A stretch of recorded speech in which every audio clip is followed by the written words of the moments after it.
Ce matin, par la grâce de Dieu, nous voulons continuer sur le thème des 12 principes pratiques pour une moisson abondante. Pas à pas, nous sommes en train de comprendre que la moisson est régie par des lois. Plusieurs désirent moissonner en abondance, mais très peu obéissent aux lois de la moisson. Lorsque nous parlons de loi, la loi n'agit pas en fonction du fait que nous soyons croyants ou non. La loi agit en faveur de celui qui sait l'appliquer et agit contre la personne qui l'ignore. Dans la Bible, quand on parle de moisson de blé, on parle de moisson de la vigne, on parle de moisson des olives. Il y a divers types de moissons. Et dans cette saison en particulier, Dieu nous emmène à moissonner des âmes en abondance pour l'avancement de son royaume. Quand on parle de moisson, ce ne sont pas des semeurs, ce sont des moissonneurs. Jésus lui-même a dit que autre est celui qui sème, autre est celui qui moissonne. Nous devons comprendre que nous devons nous-mêmes, en tant qu'ouvriers, en tant que serviteurs, en tant qu'église, nous devons passer de la dimension du semeur à la dimension du moissonneur. Le moissonneur est équipé de manière différente que le semeur. La moisson abondante ne se fera pas avec la mentalité du semeur. Tu vois, pour ensemencer une parcelle d'1 hectare ou de 10 hectares, cela prendra quelques jours. Mais pour récolter ces 10 hectares, cela prendra plus que quelques jours. Et il faut beaucoup d'ouvriers, des ouvriers moissonneurs dans sa moisson. Lorsque Dieu nous parle de moisson, de la saison de la moisson abondante, Dieu nous parle de cette saison où nous devons faire de nouveaux disciples. Nous devons gagner des âmes pour lui. Et les principes de moisson que nous sommes en train de voir, nous devons comprendre que Dieu les a donnés afin que, au travers de nous, la moisson puisse rentrer. Laisse-moi te dire ce matin que Dieu aime les païens. Souvent, on a tendance à mépriser les païens. Et on a tendance à les repousser, à les rejeter. Mais Paul pouvait dire, hier, nous étions du nombre de ceux-là. Mais c'est par la grâce que quelqu'un nous a fait entendre. Dieu nous a fait entendre son message, sa parole. Et nous avons été sauvés. Dieu veut gagner le monde. Dieu veut sauver le monde. Et cela se fera par toi et par moi. Dis-moi bon amen. Amen. Dieu nous appelle à être ses ouvriers que lui, il utilise pour la moisson. Le principe suivant, c'est le principe numéro 10. Principe numéro 10, la moisson n'attend pas les moissonneurs. Jean 4, verset 35. Jésus dit à ses disciples, vous dites en ce moment, encore 4 mois et c'est la moisson. Autrement dit, non, nous avons le temps. Nous avons le temps pour la moisson. Et l'église pense qu'elle a le temps. Bien aimé, nous n'avons pas le temps. Pourquoi? Parce que à l'heure où nous parlons, maintenant, il y a des millions d'âmes qui vont en enfer. On ne peut pas faire comme si cela ne se passait pas. Écoute-moi, ce matin, à l'heure où nous parlons, nous avons quelqu'un quelque part, que nous le connaissions ou non, qui est sur le chemin de l'enfer. Malheureusement, aujourd'hui, c'est très commun d'assister aux funérailles de quelqu'un qui est parti sans connaître Jésus. Et on fait une grande fête. Et pendant qu'on mange et qu'on boit, on ne se pose pas la question si cette âme a rejoint la présence de Dieu ou elle est partie pour la damnation éternelle.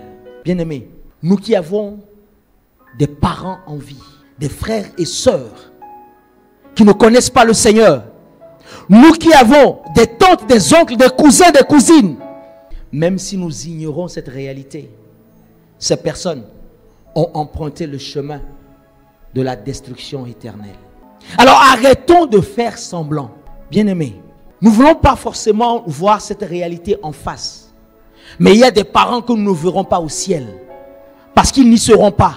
Pourquoi ils n'y seront pas? Parce que nous ne leur avons pas prêché l'évangile. Parce que nous n'avons pas annoncé la bonne nouvelle. Lorsque Corneille a reçu l'évangile, il n'a pas choisi de se déplacer vers Pierre. Non.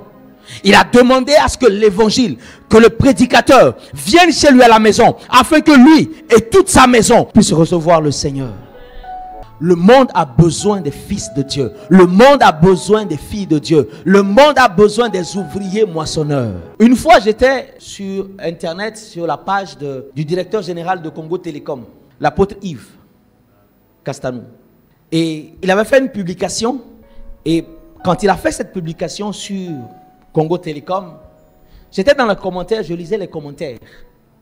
Et il y a le commentaire d'une jeune dame qui m'a touché. Elle a écrit dans les commentaires sur la publication: j'étais stagiaire dans cette entreprise et vous ne savez pas à quel point ça fait du bien d'aller travailler tous les matins sans être obligé de porter des mini-jupes et de subir des harcèlements. Et elle était heureuse. Pourquoi? Parce que la tête était à Christ. Le monde a besoin de nous. La moisson n'attendra pas que les moissonneurs se préparent. Quand le temps de la moisson arrive, quand le jour de la moisson arrive, les moissonneurs se mettent au travail.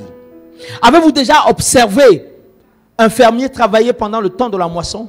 Peu importe le type de moisson, quand la saison de la récolte arrive, le moissonneur, il travaille sans relâche tous les jours. Pourquoi? Parce que la moisson ne pouvait pas attendre. Plus on passait du temps à attendre de faire la moisson, et plus on courait le risque que la moisson se perde. Lorsque la saison de la moisson est là, l'église doit courir pour la moisson, parce que la moisson n'attend pas le moissonneur. C'est maintenant que cela se passe. C'est maintenant la moisson. C'est maintenant la récolte. Combien de chrétiens, toute une année, vont à l'église ou viennent à l'église sans inviter ou prendre avec eux un membre de leur famille, un voisin de quartier, un ami qui traverse des difficultés? Si tu découvrais un trésor ce matin, toute ta famille saurait. Mais est-ce que tu réalises que Jésus est le trésor le plus inestimable d'une vie? Nous devons comprendre que ce que Dieu attend de nous, c'est que nous puissions apporter le message, semer la parole afin de moissonner des âmes. Nous pouvons le faire au travers des films, au travers des DVD, au travers des liens, des prédications en ligne, des messages, des séminaires. Il y a tellement de moyens aujourd'hui pour évangéliser. Tu ne peux pas et tu ne dois pas quitter cette terre sans avoir fait des disciples. Principe numéro 11, votre fruit est la moisson. Ou alors votre récompense est la moisson. Le cultivateur, le fermier, il sait qu'au temps de la moisson, il rentrera avec des larmes de joie, avec des cris d'allégresse, même si le parcours a été difficile et pénible. Proverbe 27, verset 18 dit ceci: celui qui soigne un figuier en mangera le fruit. Dieu sait que l'ouvrier mérite son salaire. Lorsque nous regardons à la Bible, tout au long de la Bible, Dieu nous invite à manger à notre faim, dans l'abondance, la moisson que chaque semence nous donne. Chaque fois que nous semons, nous devons comprendre qu'une partie de cette récolte constitue notre récompense ou notre nourriture.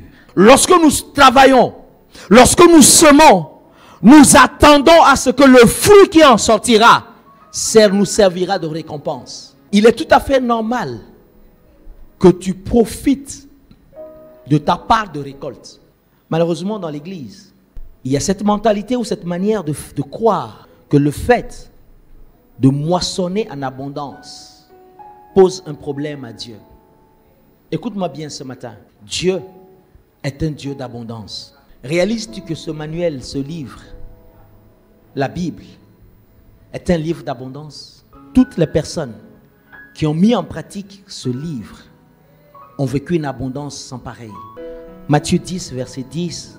Jésus dit à ses disciples: lorsque vous voyagez, ne prenez ni sac pour le voyage, ni 2 tuniques, ni souliers, ni bâton.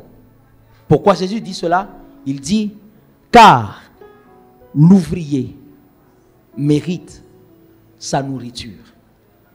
Celui qui a semé, celui qui a travaillé, mérite de recevoir le fruit de son travail. Je prie ce matin que le Seigneur te donne ce que j'appelle l'abondance abondante.